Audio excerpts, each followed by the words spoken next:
Welcome to the podcast ABCs of Parenting Adult Children. Please join us as we discuss parenting adult children and the unique struggles that it comes along with.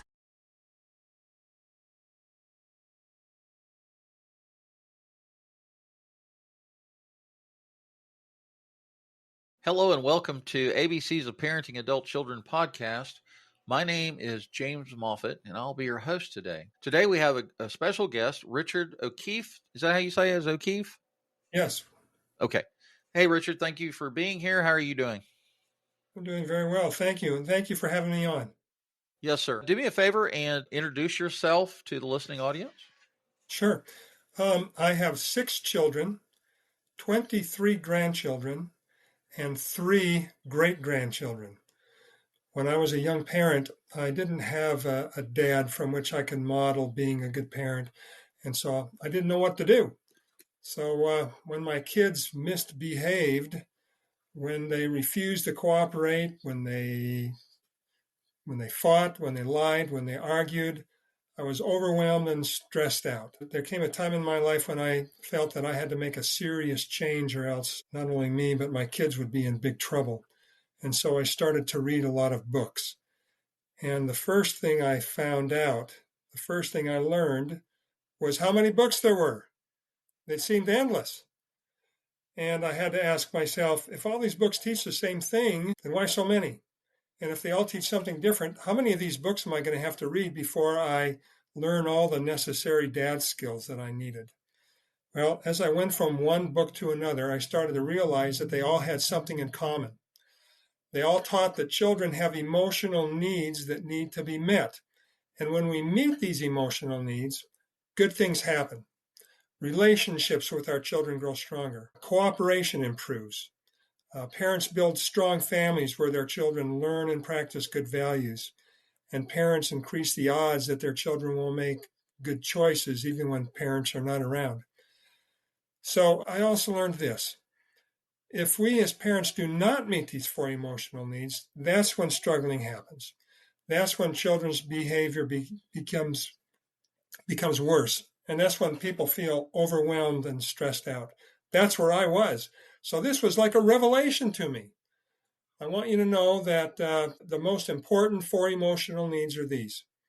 All children have a need to feel a sense of belonging, a sense of personal power, to be heard and understood, and boundaries.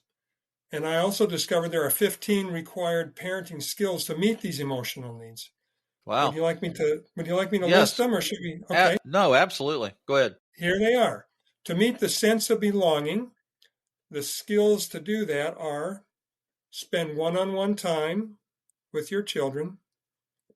That is like the foundation to all the skills. Number 2, spend family time together. Number 3, get to know your children on a deeper level. And number 4, make positive deposits. In order that we meet our children's need for personal power, there's 3 skills that we can use.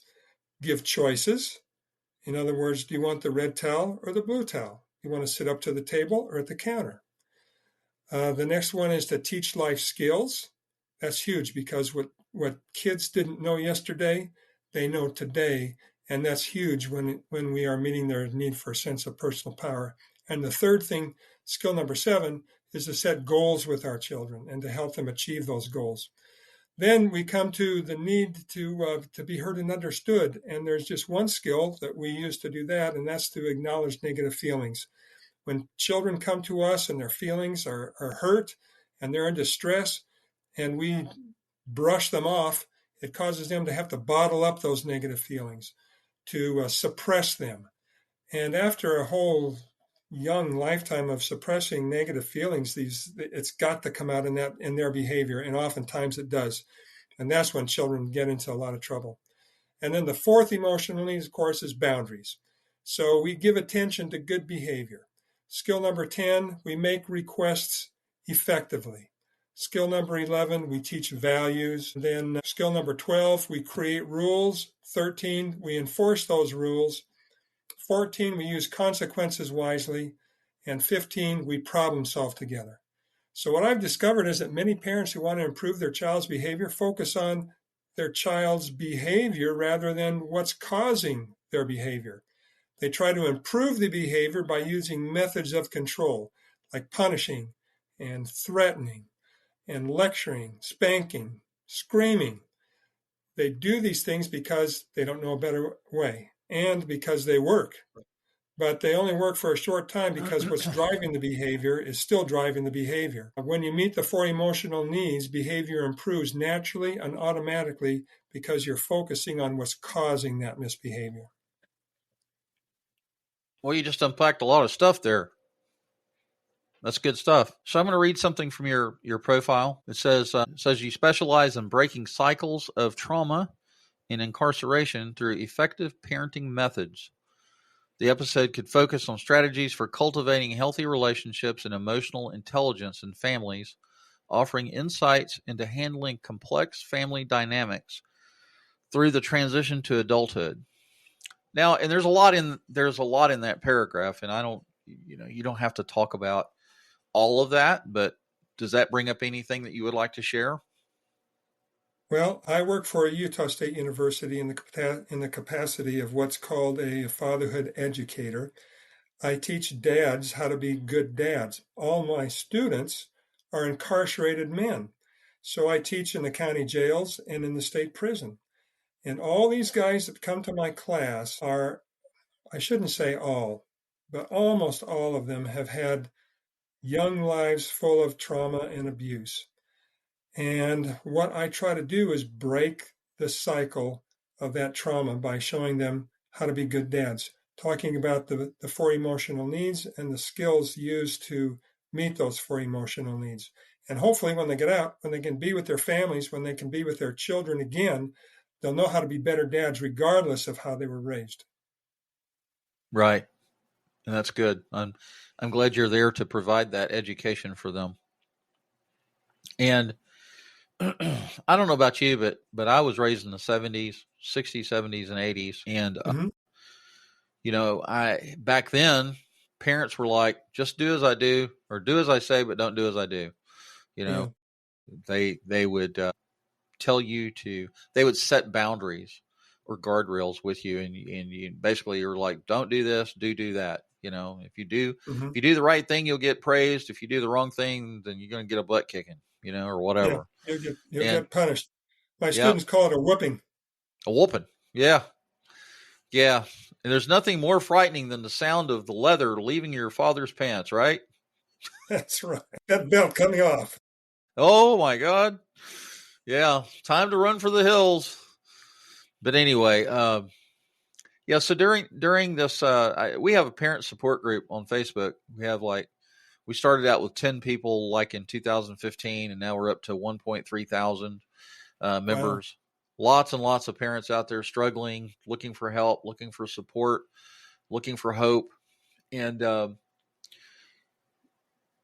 parents in this day and age, sometimes there's blended families, sometimes there's moms and dads. Your traditional family nucleus would be the father and the mother, the mom and the dad, and the dad and the mom both plays important but separate roles, right? Yeah. And I like having fellows like you on the podcast because there seems to be a lot more support for mothers, and there's not a whole lot of support for dads. And when we have Mm-hmm. kids, we don't get an instruction manual, and they're all different. And Right. I know when we raised 4 children, and they're all grown and gone, and each one of them was unique. Each one of them had their own intelligence, their own intellect, their own educational levels, and they were all different. So it's not one size fits all, right? That's very And true. Yeah. and emotional intelligence and being aware of what's going on inside you as a parent is so very important to know and to develop, because we are supposed to model the correct behavior to our children, right? And That's the idea. Yeah. That's yeah, what we shoot and for. we shoot for that, and sometimes we do good, and sometimes we fail, and sometimes we have to circle back around and go, I didn't respond very well to you the other day, and I kind of yelled at you, and said things I shouldn't have said, and I'm sorry, and and so that's also an important part of communicating, with your It loved is. ones and with your family. And we know as men, if you yell at your wife and then ask them what the problem is, why are you so upset, that doesn't go over, that goes over like a lead balloon, right? Yeah. So anyway, talk to the listening audience about what it means to be a dad and all of that. Yeah. Well, all children need both parents. I think statistics have bared that out. As a dad, we do things that moms, as they may try, they just don't seem to be as effective. For instance, dads, they roughhouse with the kids. And studies have shown that roughhousing improves their emotional health. And my kids, I've got 5 girls and 1 boy. We used to wrestle all the time on the bed. We'd have pillow fights. We'd wrestle on the floor, and they just loved it. Dad does things like he's in charge of the barbecue, and the children know that when the barbecue is working and Dad's out there grilling something, hamburgers and hot dogs, that's Right. kind of his thing. Now, you mentioned something very important. There's a lot of single moms out there. And to their credit, they do the very best job they can. Because of my dad left our family, and so I was raised by a single mom. And my sister and I, we turned out pretty good. I believe that our mom did the very best that she could, and she was wonderful. But yeah, there is a difference between moms and dads. And I agree with you when you say that kids need both moms and dads. Right. Well, let's talk about self care for dads.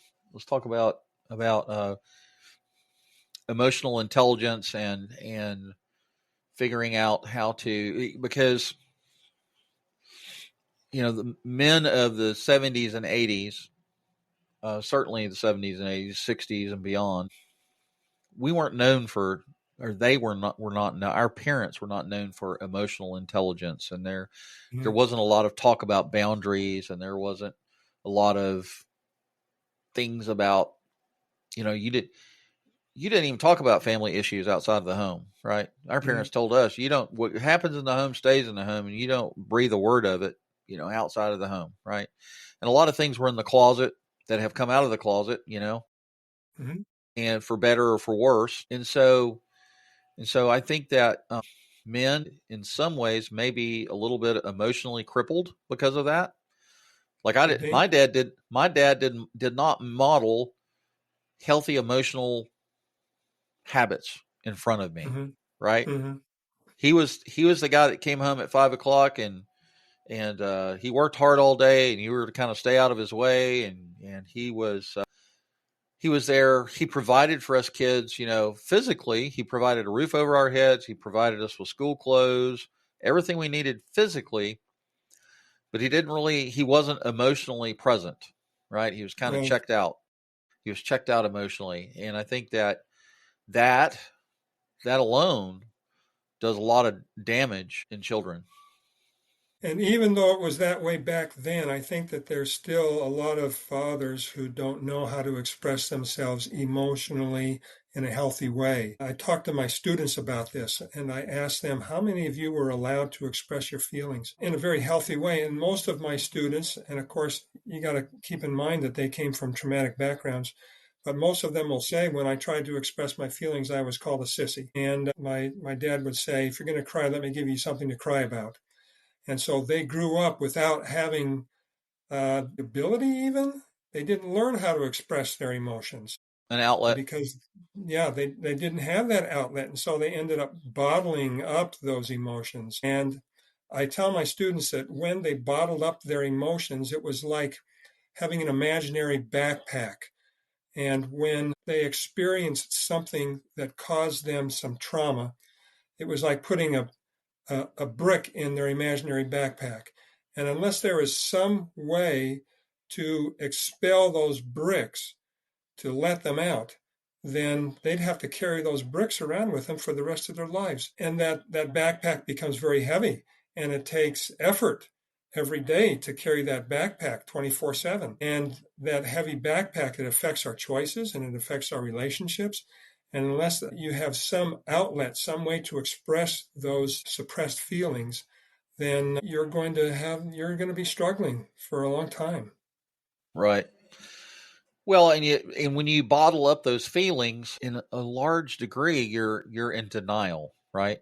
When you're shoving all that stuff down and suppressing it, you're in denial about those feelings, and you're putting those bricks in your backpack because you don't know how to deal with it. You don't know how to cope with it, and Mm-hmm. you haven't been taught.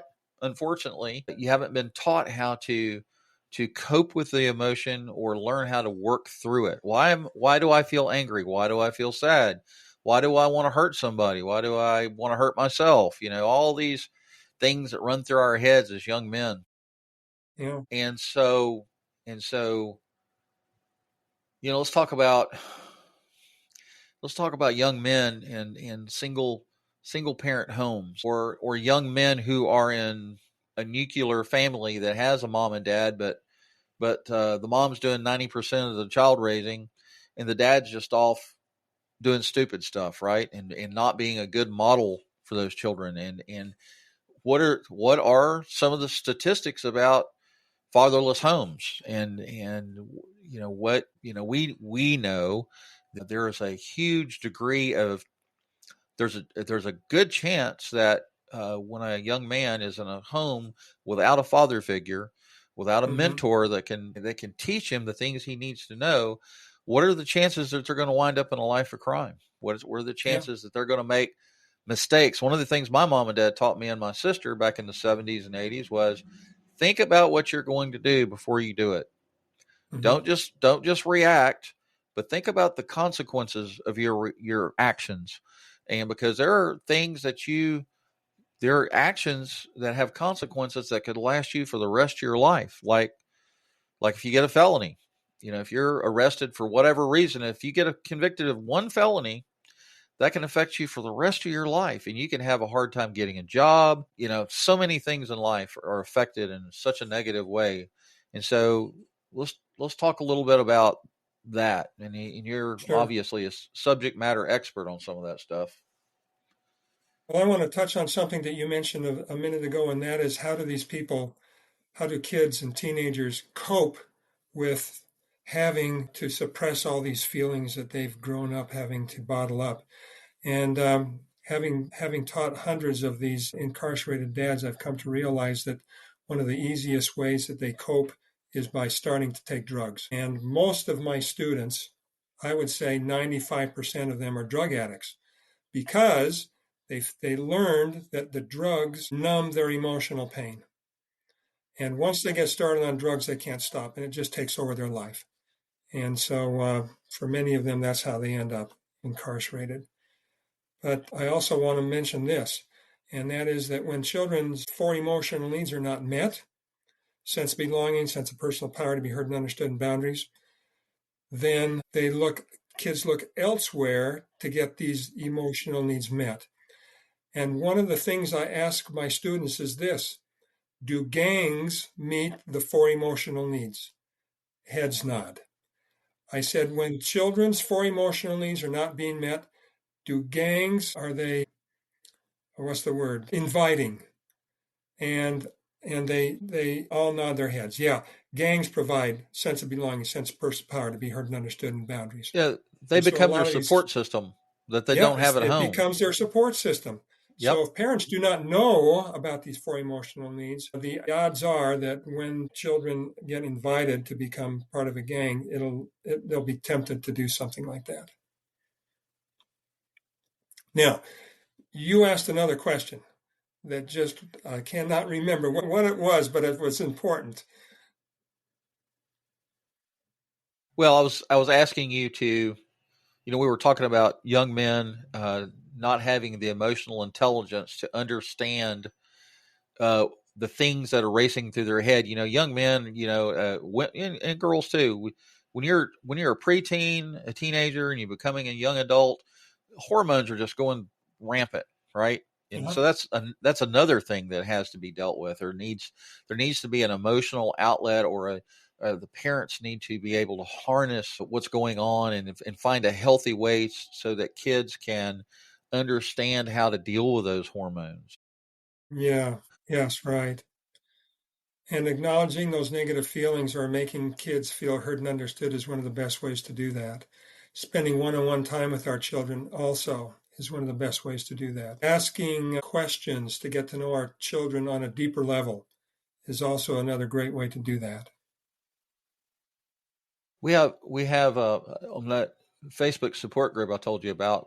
I read about stories of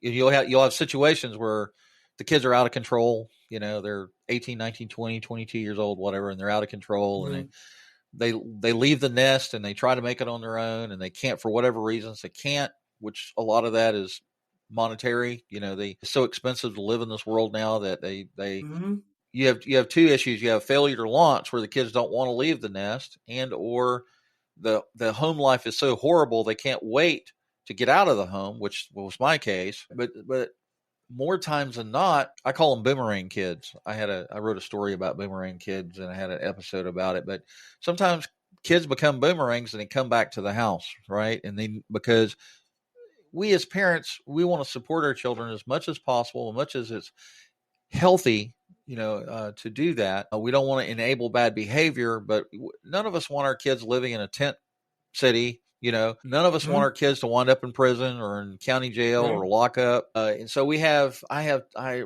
hear about tons and tons of stories where parents are trying to cope with young adults that have negative behaviors, Mhm, cursing, cussing their parents, drinking, not cleaning their rooms, not following the boundaries that are set for them, right?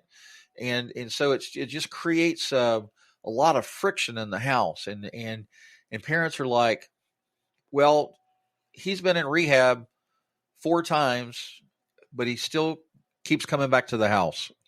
yeah. He's still addicted to drugs, even though he's been to rehab 4 times, right? And Mm, we can identify whether it be drug addiction, addiction, food addiction, any addiction that we can put our finger on, right? That's mhm. disruptive in the life of a young adult. Uh, so it's a real struggle. It's a real struggle for It parents can to be. know how to manage that. Yeah. One of the things I tell the people that I teach, and I teach outside the prison as well, is that if we are going to set boundaries that our children learn and they learn about and that they live, we have to have a good relationship with them. If we have a good relationship with them, they'll be more receptive to what we teach and more responsive when we correct their behavior. So, one of the beauties of this meeting the four emotional needs is that if parents concentrate or focus on meeting the first three emotional needs, they will strengthen the relationship that they have with our children. And then setting boundaries will be so much more easily done. So if parents focus on meeting that need for a sense of belonging, sense of personal power, and to be heard and understood, boundaries will come much easier to them. Right. And I think the key is that dads need to be involved in the lives of their children, right? Absolutely. You Yep. need to be Go to their football mentally and games. emotionally, yeah, Yep. Yep. Go to their plays. Just have dinner together. Have talks with them on a deeper level by asking important open-ended questions, that kind of thing. right. And we don't well, I guess one of the things I would stress is that, and you see this sometimes, you have helicopter parents and you have parents that are trying to be the kid's friend. Yes. It's like we're not your friend. We're Hmm. your parent. I'm your father. I love you. You have to communicate to them. I'm not here to be your friend. I'm not here to make every little thing in your life in such a way that you're going to be happy, right? Happy is such a fleeting emotion. And Hmm. the reality of the world that we live in is, yeah, you'll have moments of happiness, Hmm. but you're going to have moments where you're sad, and you'll have moments where you're angry, and you'll have moments where you feel depressed, or there's a whole range of emotions that we as parents have to try to manage, talk about, communicate with them, and say, well, this, how do you, they come to you and they say, well, I had a bad day at school. Well, tell me what was bad about it. And they'll tell you. And then you're like, well, how do you feel about that? How did it make you feel? And then they tell you how it makes you, hopefully you have a good enough relationship with them that they'll open up and tell you how they feel and how it made them feel and all that. And then that's an open door for the parent, dad, whatever, to relate to them and tell them about, be transparent with them and say, hey, when I was your age, this was a situation I went through, and you may or may not have handled it the right way, but you just tell them, hey, I screwed up. I made a mistake. Like I told my kids when they were teenagers, when I was in my 20s, I was a dumpster fire, It's only by the Yeah. grace of God that I'm actually sitting here today talking to you about these things, because I could have very easily wound up in prison or dead, because Yeah. I made some really stupid mistakes when I was younger. And I give God and his grace and mercy a lot of what's the word I'm looking for? Credit. A lot of Credit. credit. Yeah. Yeah, a lot of credit for the fact that I actually lived through those events in my 20s and luckily did not make any fatal mistakes, Yeah. And now look, James, look what you're doing. You're doing podcasts. You're helping men. If you hadn't have gone through those experiences, you may have taken a totally different path, even Oh, though yeah, it absolutely. wasn't so hard. So you're doing a lot of good things because of the experiences that you've gone through. Well, and as I look back, and I give my mom and dad, despite how hard they were on us kids, some of the things they did to us, they'd be in prison today. But Yeah, I indeed. can credit some of I was able to walk through some of those situations in my young adult life uh, because they were hard on us and because they Hmm. taught us some hard lessons. Back then I might not have understood exactly what they meant. I didn't have the Hmm. life experience that they had, and they were, they tried to communicate as well as they knew how, I guess. And it was only until I was in my mid 20s, late 20s, early 30s that I could reflect back on some of those lessons and some of the hardness, some of the lessons that they taught us. And that actually gave me the stick-to-itiveness, what's the word I want to say? Perseverance. It gave me the Uh-huh. perseverance to make some of the hard choices that I needed to make the right choices, right? I made plenty of wrong choices, but there were Hmm. times that I have to credit them on, some of their hard parenting skills. They were Yeah. authoritative and Hmm. authoritarians, Hmm. and so I look back at that and give them credit where credit is due. But I Yeah. also look back at when I was a young adult, I had some mentors that came into my life. I can think of two or three people that were, Hmm. men that were, I was in my 20s, they were in their late 30s or 40s. They were married and had kids of their own, and they kind of took me under their wing and helped me down the path, down the road of life a little bit, and gave me some good stuff, Yeah. And I think it's important that young men not only have a good role model as a father, but they also, it's good for them to have mentors, whether they're coaches of a football team or FFA leaders or whatever it is that's going on now in this Hmm. world. But Yeah. it's important that they have access to those things. And if there are fathers out there who see children in need of a dad, then those fathers can take it upon themselves to be sort of like a surrogate father. A father take those children under their wings and do things with them, take them Aren't off there their mother's programs? hands for a while. Yeah, Aren't there programs for men that can mentor young men? I don't there forget what it's are called. I big haven't. brothers, big sisters is one Yeah, of them. yeah, Big Brothers and Big Sisters. I haven't seen any of those. They used to run TV ads all the time. I haven't seen one in forever. Yeah, yeah, I believe they're still around.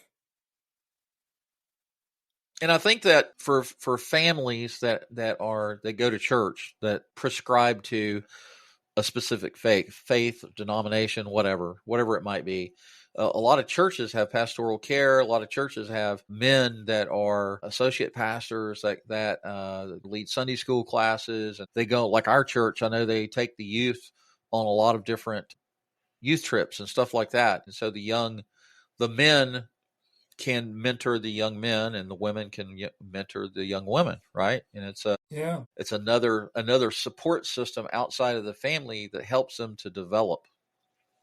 Yes, yes. And there's lots of opportunities out there. If you just look around, there's young people who just need to have a father figure in their life. Absolutely. So you've already talked about meeting the four emotional needs of children. Here's a good one. What strategies transform a strong-willed child's behavior? Lord knows there's Okay. plenty of those. Yeah, that's a good one. A lot of it depends on the age of the child. So if children are young, they need to know that dad means what he says. Let me give you a quick little story here. My 5-year-old granddaughter and I went for a walk. And we went up the path, and the path led between houses and through little forests. And on the way back, she decided she was just going to sit down on the path. And I could not get her to budge. So I did what any normal dad would do. I started walking home and assuming that she would get up and chase after me, which she did not do. So after a minute, I looked back, and there she was, still sitting on the path, but now she was turned around facing the other direction. I thought to myself, if this isn't defiance, I don't know what it is. So on my way back, I thought, here's what went through my mind. I'm just going to pick her up by her arm, and I'm going to say, hey, listen, you're the granddaughter, I'm the grandpa. You need to do what I say. Let's go. But I didn't. I went around to the other side of her, got down on one knee, and I said, Rosalind, that's what her name was, Rosalind. I said, Rosalind, I don't know why you're sitting here, but you'd probably sit here all day if you wanted to. But here's the choices that you have. You can either get up and walk, or I'll carry you. You decide. So she didn't make any effort to walk, so I picked her up. And then I knew she'd do this. She just started screaming and kicking. And I thought that maybe the neighbors would call the police because they think that this guy's kidnapping this little girl. Oh my God. So I walked down the path kicking and screaming, and all of a sudden she stopped, and then she did something that just totally shocked me. She put her arms around my neck and nuzzled her face between my neck and my shoulder. It was one of the most loving feelings I've ever experienced. And to this day, I don't know why she did that, but I do know that she knows now, first of all, that Grandpa loves her. Right. I stayed calm. And secondly, she knows that when Grandpa says something, he means it.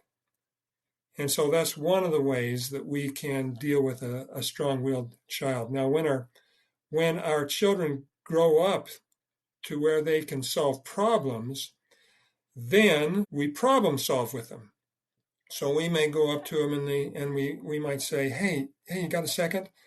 I've noticed that you've been having a hard time getting ready for school on time. What's up with that? Tell me about it. And then we listen and we make them feel heard and understood by reflecting the feelings that they have. And then when they're done expressing their side of the story, we tell our side of the story. We say, well, here's the thing. Or what concerns me is when you don't get ready for school on time, it throws all of our family off schedule. And that leads us to step number 3, which is we need to come together and come up with a solution for this problem. So what do you think that we can do? What can I do and what can you do to help so that you're ready on time for school every morning? And when we problem solve with our kids like that, you see, it meets their need for a sense of belonging. It meets their need for a sense of personal power because they're involved in the problem-solving process. It meets their need to be heard and understood because that's the first thing we do is try to understand where they're coming from. And then it meets their need for boundaries because we're having this discussion because we need to set some boundaries around you getting ready for school on time. Right. And it helps them to turns it from, hey, you need to be ready for school on time, to, hey, this is a problem and you need to take ownership of it. It's your problem. It's not my problem. It's your problem. Eventually it'll become my problem, but initially you're the one that needs to get up on time, brush your teeth, eat breakfast, put your clothes on, get your school bag goods ready, whatever. Right? So we have to teach our kids and young adults how to take ownership of their problems. And there's so Yeah. much garbage in this world where people are like in denial, like, oh, there wasn't, like addicts are especially famous for that. Oh, it's not me, it's them, and Yep, they don't take responsibility for their actions. right. And so that's a good thing, that's a good teachable moment where you can say, okay, this is your problem and I'll help you, but you need to take ownership of the problem and take ownership of the solution as well. Right. And if they take ownership of the solution, the odds that they will go ahead with that solution go way, way up. Right. If we try to impose upon them the thing that we think they should do, they'll dig their heels in. Can parent-child relationships in adolescence impact adult transition? Well, I think that we're always transitioning. As our children grow, we transition to keep up with them and the needs that they have. So, yeah, I would have to say yes, absolutely. Very good. And we as adults and as parents, we're transitioning as well, right? All the time, yes. Family relationships are complicated and they're very dynamic and they're always changing and always moving. I think sometimes parents think that we're like a mountain just sitting on a hill, and that we're talking down to our children and espousing all of this wisdom and knowledge and boundaries and guardrails and all these things that they're supposed to do, when in fact part of the dynamic of parenting is that we're growing as well. We should be growing with our children as they are transitioning into adulthood. We have to transition in our minds and our hearts, our spirits, our emotions. It's where emotional intelligence comes in, Mm-hmm. and the ability to show grace and mercy during times that it's needed. There are times that our children, teenagers, preteens, whatever, they'll make a mistake. And there are times that we can shield them from some consequences and we can show Mm-hmm. them some grace and we can go, okay, this is what you've done despite our best efforts to keep you from doing it. And so maybe this time you're going to get a pass. But if you keep doing it, you're not always going to get a pass, right? So I Mm. think I think a little bit of grace and a little bit of mercy can go a long way as well. And as our children grow and change, every day they become like a new person. And as we as parents try to keep up with our kids, every day we become a new person as well.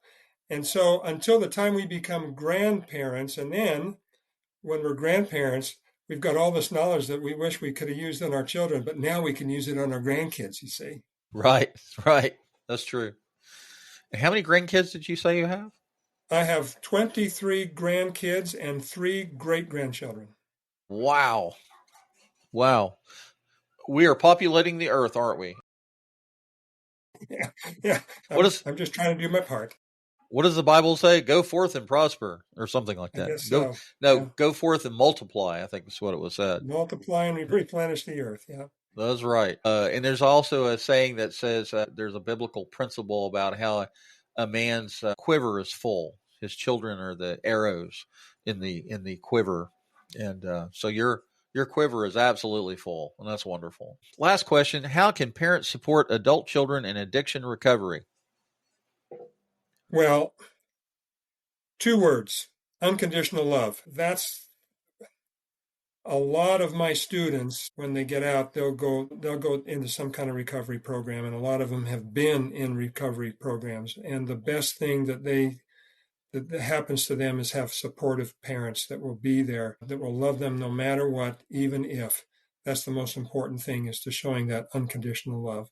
When parents show that unconditional love, it gives their kids, no matter their age, confidence. It boosts their self-worth, and it helps to give them motivation to make good decisions. What do you think about that? Oh yeah. Okay, so I'm going to give you 5 minutes. It's like going to be like an elevator speech, and you're talking to moms and dads, especially dads that have adult children. What is your message to them? Yeah. Um, There are children right now who are going down dark paths leading to drug and alcohol addiction, unplanned teenage pregnancies, crime and incarceration, gang involvement, gun violence, domestic violence, and even suicide. And these are all tragedies happening to our young people and plaguing our society. I believe that these tragedies don't have to happen. I believe they can be prevented or at least reduced in families where parents know what to do. And so I believe my mission is to show parents what to do. Parents, by hearing what I have to say and reading my book, they'll learn how to help their children thrive while at the same time reduce their struggling and enjoy the parenting journey. I've written this book called 911, What is Your Parenting Emergency? This book is different from all the other parenting books for 3 reasons. Number one, it talks about meeting the 4 emotional needs, and we've gone over that quite a bit, and the benefits of meeting those 4 emotional needs and what happens when we don't meet those 4 emotional needs. The second reason that this book stands out among the others is that it explains the necessary parenting skills to meet those 4 emotional needs. You see, I've done the research so parents don't have to. That will eliminate time and frustration that parents have when they have to read a lot of parenting books to get the message that they need to hear. And then the third reason this book stands out from the other books is that I have made this book easy to read and easy to understand. I've left out the fluff, in other words, the non-essential material, to make this book short and to the point. I have tried to eliminate every excuse that a parent would have for not reading this book. The bottom line is, if parents want to reduce their struggling and help put their kids on paths to success and happiness, this book is one of the best ways that they can do that. And so where can you buy it? On Amazon? Yeah, it's all the online outlets. It's just recently been published, so I don't think it's in bookstores yet, but Amazon.com certainly. Wonderful. And put it up again so people leave it up there for a minute so people can see it. 911. What is your parenting emergency? Richard O'Keefe. Reduce struggling and put your children on paths to success and happiness. Okay. That's very good. And I'm going to advertise that on my podcast website as well. Thank you. I might even hopefully I'll find a link on Amazon that I can put in a blog post so that people can click on it and go find it. Yep, who knows? I might want to buy a copy for myself so I can use it as reference material. There you go. So, Richard, thank you so much for being here and being a guest on the podcast. I really enjoyed our conversation, and I think there were a lot of things of value were put forth that were going to help parents, especially dads, dealing with things. And so, to my listening audience, I'll say thank you for the privilege of your time. You can listen to this podcast episode on Spotify, Amazon Music, iHeartRadio, Apple Podcasts, and Public Radio. On Spotify, if you have the Spotify app on your phone or your computer or whatever, you can actually watch the video version of this. On all the other hosting providers, it's audio only. I have a website called parentingadultchildren.org. That's parentingadultchildren.org. There you can find my contact information. You can send me an email. You can leave me a voicemail. There's an upcoming show schedule. If you look at the blog, today I just released the March and April episodes that are coming out. And there's a tab that you can click on called Review. If you listen to a podcast episode and you like it, or you have suggestions for other podcast episodes, leave a review and leave your comments, and I will certainly see them, and we'll see what we can do to get the content you're looking for. So anyway, I release new episodes every Friday morning at 8 a.m. And thank you for being here. Richard, thank you for being a guest on this podcast. And we'll talk to everybody later. Bye-bye. Please tune in next week for another episode of our podcast on parenting adult children.